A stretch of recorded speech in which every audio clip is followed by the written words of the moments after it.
Hello and welcome to the path of study. Friends, इस video में हम science से रिलेटेड इंपॉर्टेंट क्वेश्चंस को सॉल्व करेंगे। इसमें पहला क्वेश्चन है, भारत का प्रथम परमाणु संयंत्र निम्न में से कौन है। तो भारत का पहला परमाणु संयंत्र कौन सा है? नरौरा है, कलपक्कम, तारापुर या फिर कोटा। तो इसमें करेक्ट आंसर होगा option number C, Tarapur Bharat का प्रथम परमाणु संयंत्र है।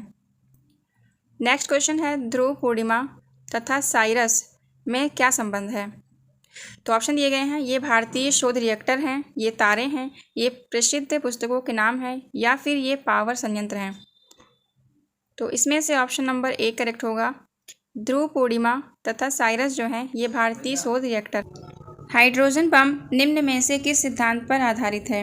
अनियंत्रित संलयन अभिक्रिया पर, नियंत्रित संलयन अभिक्रिया पर, नियंत्रित विखंडन अभिक्रिया पर या फिर अनियंत्रित विखंडन अभिक्रिया पर। तो इसमें से कौन सा ऑप्शन करेक्ट होगा? ऑप्शन नंबर बी करेक्ट होगा। अनियंत्रित संलयन अभिक्रिया पर हाइड्रोजन बम सिद्धांत आधारित है। भारत में प्रचुर मात्रा में उपलब्ध महत्वपूर्ण नाभिकीय ईंधन है।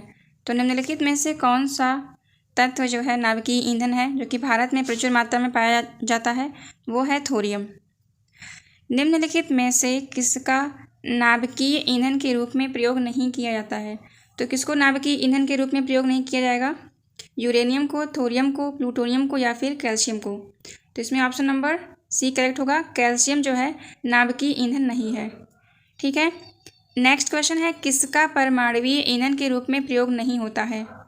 तो इसमें पूछा है कि परमाणुवीय ईंधन के रूप में किसका प्रयोग नहीं होता है। तो इसमें आंसर होगा लेड।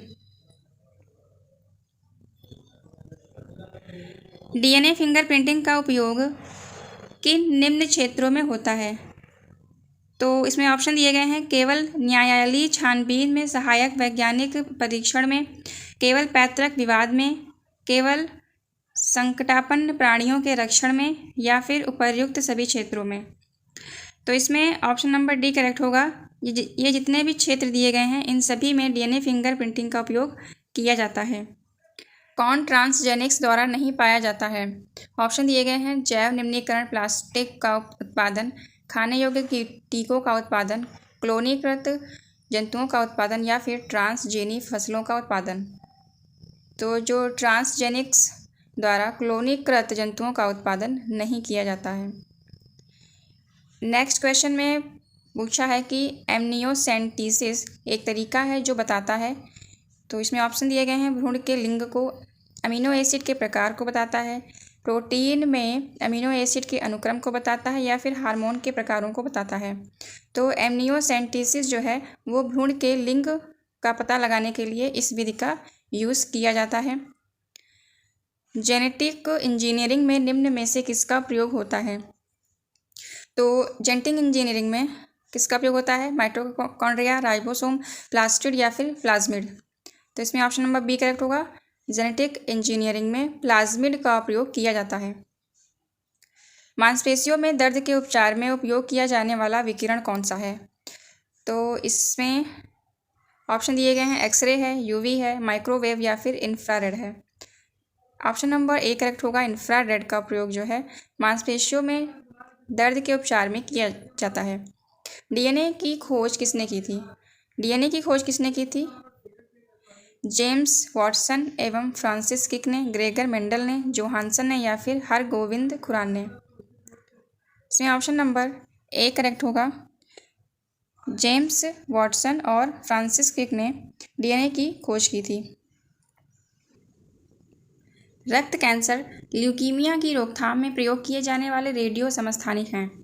तो इनमें से कौन सा समस्थानिक है, रेडियो समस्थानिक है, जिसका यूज़ जो है रक्त कैंसर यानी ब्लड कैंसर की रोकथाम में किया जाता है? तो इसमें ऑप्शन नंबर डी करेक्ट होगा, कोबाल्ट 60।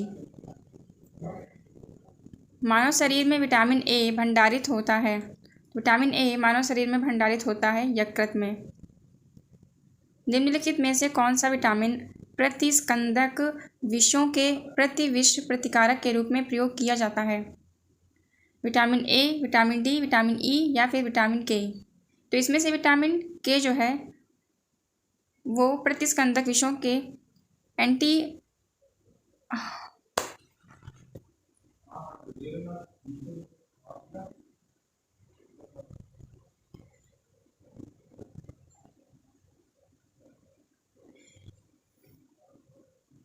एंटी पॉइजन सब्सटेंस के रूप में यूज़ किया जाता है। नेक्स्ट क्वेश्चन है आयोडीकृत लवण में होता है। मुक्त आयोडीन होता है, कैल्शियम आयोडाइड होता है, मैग्नीशियम आयोडाइड या फिर पोटेशियम आयोडाइड होता है। तो इसमें से ऑप्शन नंबर डी करेक्ट होगा। आयोडीकृत लवण में पोटेशियम आयोडाइड होता है। मानव शरीर में प्रोटीन का पाचन निम्नलिखित में से किस अंग में प्रारंभ होता है? तो मानव शरीर में प्रोटीन का पाचन जो है वो आमाशय से प्रारंभ होता है। निम्नलिखित में से कौन सा विटामिन मनुष्य में रक्त के जमने के लिए जिम्मेदार है? तो वो है विटामिन के। ठीक है, ब्लड क्लॉटिंग में जो है विटामिन के हेल्प करता है। नेक्स्ट क्वेश्चन है विटामिन्स क्या होते हैं?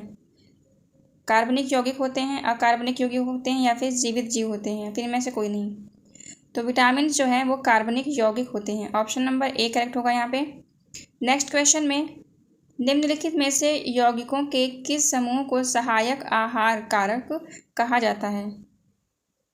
ठीक है, तो इसमें जो है ऑप्शन नंबर डी करेक्ट होगा। जो विटामिन्स होते हैं उनको सहायक आहार कहा जाता है। यहाँ पे देख लीजिए, जल में घुलनशील विटामिन और वसा में घुलनशील विटामिन्स के बारे में जानकारी दी गई है। तो यहाँ पे जो विटामिन सी होता है जिसका रासायनिक नाम एस्कॉर्बिक अम्ल है, उससे होने वाला रोग कौन सा है? स्कर्वी रोग। ठीक है, B1 का रासायनिक नाम थायमीन होता है और इससे बेरी रोग होता है। B2 से राइबोफ्लेविन, इससे जो है कीलोसिस रोग होता है। B3 का रासायनिक नाम नियासिन है और इससे पेलाग्रा रोग होता है। B5 पेंटोथेनिक एसिड, इससे जो है वृद्धि में कमी होती है, चर्म रोग, बालों का सफ़ेद होना और अस्थमा, जनन क्षमता में कमी इत्यादि रोग जो है देखने को मिलते हैं। B6 विटामिन का रासायनिक नाम पायरिडॉक्सिन है और इससे एनीमिया, चर्म रोग, पेशीय ऐंठन इत्यादि जो है रोग होते हैं। B12 साइनोकोबालामिन इसका रासायनिक नाम है और इसकी कमी से तंत्रिका तंत्र में समस्याएं और एनीमिया नामक रोग होते हैं। ठीक है, तो यहाँ पे जो विटामिन्स हैं और उनके नाम और उनकी कमी से होने वाले रोग जो है बहुत इंपॉर्टेंट है, इनको ध्यान से देख लीजिए। आगे जो है यहाँ पे वसा में घुलनशील विटामिन्स के बारे में बताया गया है कि जो विटामिन ए है उसका रासायनिक नाम रेटिनॉल है और इसकी कमी से जो है रतौंधी रोग होता है, कॉर्निया व त्वचा की कोशिकाओं का सल्की भवन होता है और वृद्धि अवरुद्ध होना, ये सब जो है इसकी कमी से रोग होते हैं। विटामिन डी का रासायनिक नाम कैल्सीफेरॉल है और इससे जो है वयस्कों में ऑस्टियोमैलेशिया और बच्चों में रिकेट्स नामक रोग होते हैं। विटामिन ई की कमी से विटामिन ई जो है इसका रासायनिक नाम टोकोफेरॉल है और इसकी कमी से होने वाले रोग जो है वो हैं पेशियाँ कमज़ोर होना और जनन क्षमता में कमी आना। नेक्स्ट विटामिन है विटामिन के और इसका रासायनिक नाम है फिलोक्विनोन। इसकी कमी से जो है शरीर में जो है रुधिर का थक्का ना जमने की बीमारी या फिर जो है जब चोट लगती है तो वहाँ पे रुधिर का थक्का नहीं जमता अगर विटामिन के की कमी होती है तो। ठीक है, तो ये विटामिन से संबंधित कुछ इंपॉर्टेंट जानकारी थी। आगे बढ़ते हैं। आगे यहाँ पे क्वेश्चन पूछा है निम्नलिखित में से क्या आंत के जीवाणुओं द्वारा संश्लेषित होता है? ठीक है, तो आंत के जीवाणु जो है क्या संश्लेषित करते हैं, कौन सा विटामिन का वो संश्लेषण करते हैं? तो इसमें ऑप्शन नंबर ए करेक्ट होगा, विटामिन B12। ठीक है, नेक्स्ट क्वेश्चन निम्नलिखित में से कौन सा एक विटामिन ए का प्रचुरता स्रोत है? किस यहाँ पे फल दिए हैं तो इन फलों में कौन सा ऐसा फल है जिसमें विटामिन ए की प्रचुरता पाई जाती है? इसमें जो है ऑप्शन नंबर डी करेक्ट होगा। आम में जो है विटामिन ए की जो है सर्वाधिक प्रचुरता होती है according to the options. Next है विटामिन ई। तो विटामिन ई का महत्वपूर्ण स्रोत निम्नलिखित में से कौन है? तो इसमें जो है विटामिन ए का मुख्य स्रोत गेहूँ के जो अंकुर का तेल होता है वो है। नेक्स्ट क्वेश्चन में निम्नलिखित में से किसका निर्माण हमारे शरीर में नहीं होता है? ठीक है, हमारे शरीर में नहीं होता है विटामिन ए, प्रोटीन, हार्मोन या फिर एंजाइम। इसमें से कौन सा ऑप्शन करेक्ट होगा? तो इसमें विटामिन ए जो है उसका निर्माण हमारे शरीर में नहीं होता है। निम्नलिखित विटामिन में से कौन सा किसी स्वप्न को पर्याप्त अवधि तक याद रखने में सहायक होता है? तो जो स्वप्न देखते हैं हम लोग नींद में, उसको लंबी अवधि तक याद करने में विटामिन 6 जो है वो हेल्प करता है। नेक्स्ट यहाँ पे एक साइड पे विटामिन दिए गए हैं और वहीं दूसरी साइड पे उनकी कमी से होने वाले रोग हैं, उनको यहाँ पे मैच करना है। तो यहाँ पे जो रेटिनॉल है, रेटिनॉल का यूज़ जो रेटिनॉल की कमी से नेत्र सूख कर लाल होना, टोकोफेरॉल की कमी से बंध्यता, साइनोकोबालामिन इसकी कमी से घातक रक्ताल्पता और पैराडॉक्सिन की कमी से मानसिक व्याधि जैसी बीमारियां होती हैं। तो इसमें जो है ऑप्शन नंबर कौन सा करेक्ट होगा? बी जो है वो करेक्ट होगा। नेक्स्ट क्वेश्चन, निम्नलिखित में से कौन सा विटामिन एवं उसकी कमी वाला रोग सुमेलित नहीं है? ठीक है, जो सुमेलित नहीं है उसका यहाँ पे चयन करना है। तो यहाँ पे कैल्सीफेरॉल से जो है अस्थि रुग्णता होती है, नियासिन से पेलाग्रा, कोबालासिन से संघातिक रक्ताल्पता, राइबोफ्लेविन से बेरीबेरी। तो इसमें जो ऑप्शन नंबर डी है वो गलत दिया गया है। ठीक है, क्यों? क्योंकि जो बेरीबेरी रोग है वो विटामिन B1 से होता है। ठीक है, और B1 का रासायनिक नाम क्या है? इसका रासायनिक नाम है थाइमीन। थाइमीन से जो है बेरीबेरी रोग होता है।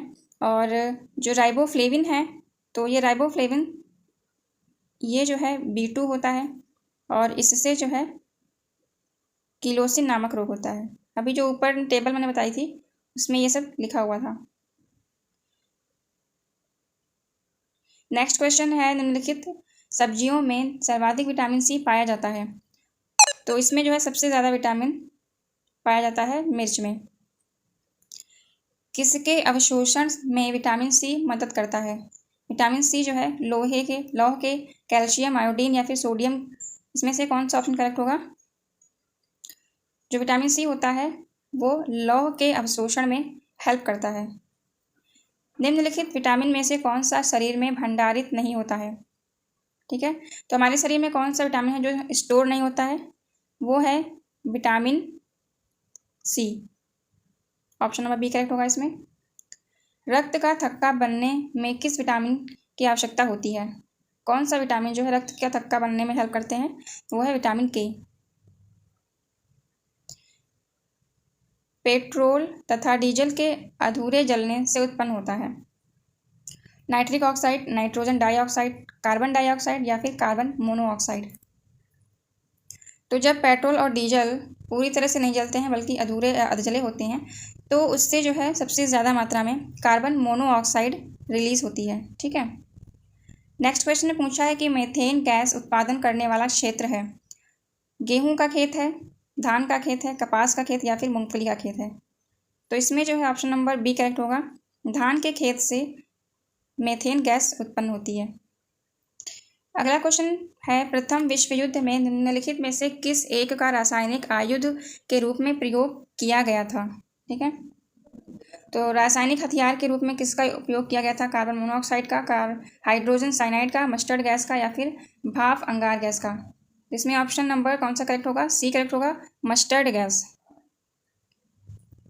भोपाल गैस त्रासदी निम्नलिखित में से किसके रिसाव के कारण हुई थी? ऑप्शन दिए गए हैं, methyl isocyanate, carbon monoxide, nitric oxide या फिर सल्फर डाइऑक्साइड। तो इसमें कौन सा ऑप्शन करेक्ट होगा? Option number A, methyl isocyanate का उपयोग जो है मिथाइल आइसोसाइनेट जो है वो रिलीज हुई थी भोपाल गैस त्रासदी में। निम्नलिखित में से किस उत्प्रेरक का उपयोग वनस्पति तेलों के हाइड्रोजनीकरण में किया जाता है? तो इसमें जो है किस उत्प्रेरक का यूज होता है? तो इसमें ऑप्शन नंबर बी करेक्ट होगा, निकिल का। निकिल का प्रयोग जो है वनस्पतिक तेल के हाइड्रोजनीकरण में इस्तेमाल किया जाता है। तो ये वीडियो यहाँ पे कंप्लीट होती है। आई होप यह वीडियो आपके लिए हेल्पफुल रहेगी। वीडियो पसंद आई हो तो लाइक करिएगा, हमारे चैनल को सब्सक्राइब करिए ताकि आने वाली वीडियोस का नोटिफिकेशन आपको आसानी से मिल सके। Thank you for watching. जय हिंद।